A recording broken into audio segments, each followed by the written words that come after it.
Welcome to Satya kitchen. ఈరోజు నేను షేర్వా తయారు చేయబోతున్నాను.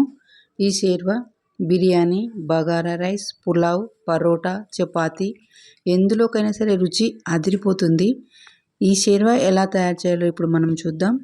ఇందుకోసం ఒక ప్యాన్ తీసుకొని 1 టేబుల్ స్పూన్ ఆయిల్ వేసుకోవాలి. తర్వాత ఉల్లిపాయ ముక్కలు వేసుకోవాలి. ఈ ఆనియన్స్ని కలర్ మారేంత వరకు బాగా వేయించుకోవాలి. చూడండి, ఈ విధంగా కలర్ మారాలి.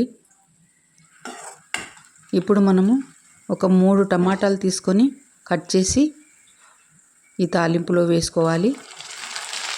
ఈ టమాటాలు కూడా బాగా మగ్గిపోవాలి. మూత పెట్టి మగ్గిద్దాము. చూద్దాము. టమాటా, ఆనియన్స్ కూడా బాగా మగ్గిపోయినాయి. ఆయిల్ కూడా పైకి తేలుతుంది. ఇప్పుడు ఈ మిశ్రమాన్నంతా కూడా ఒక ప్లేట్లోకి ట్రాన్స్ఫర్ చేసుకుందాము. ఇప్పుడు షేర్వాకి మనం మసాలా తయారు చేసుకుందాము. ఇందుకోసం ఒక మిక్సీ జార్ తీసుకొని అందులో సోంపు, గసగసాలు, జీడిపప్పు, ఎండు కొబ్బరి, తర్వాత చెక్క, లవంగ, యాలకులు అన్నీ వేసుకోవాలి.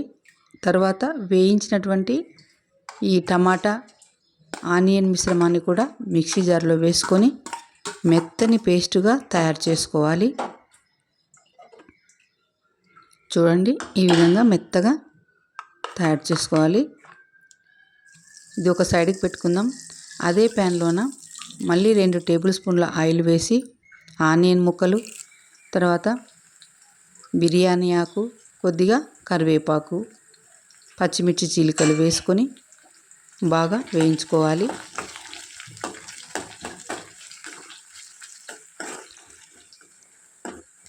ఈ ఆనియన్స్ కూడా బాగా వేగిపోవాలండి. చూడండి, ఈ విధంగా వేగాలి.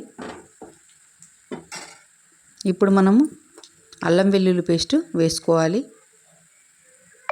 ఈ అల్లం వెల్లుల్లి పేస్ట్ని కూడా బాగా వేయించుకుందాము. ఇప్పుడు మిక్సీకి వేసుకున్నటువంటి ఈ మసాలా పేస్ట్ని వేసుకొని బాగా వేయించాలి. మసాలా పేస్ట్ని కలుపుకుంటూ వేయించుకోవాలండి. సన్నని మంట మీద వేయించుకోవాలి, లేకపోతే మాడిపోతుంది. కలుపుతూ ఉండాలి. ఇట్లా ఆయిల్ పైకి తేలేంత వరకు ఈ మిశ్రమాన్ని ఇలా కలుపుతూనే ఉండాలి. చూడండి, ఇప్పుడు కలర్ మారి ఆయిల్ అంతా కూడా పైకి తేలుతూ ఉంది.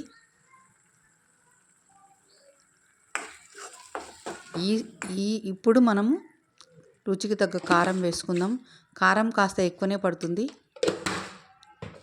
కాస్త పసుపు, రుచికి తగ్గ ఉప్పు, అలాగే కొద్దిగా ధనియాల పొడి, జీరా పొడి, గరం మసాలా పొడి ఇవన్నీ వేసి బాగా కలుపుకోవాలి.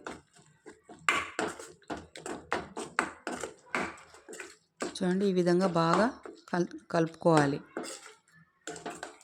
మంటని మాత్రం సిమ్లోనే పెట్టుకోండి. ఇలా కలుపుకున్న తర్వాత తగినన్ని వాటర్ వేసుకోవాలి.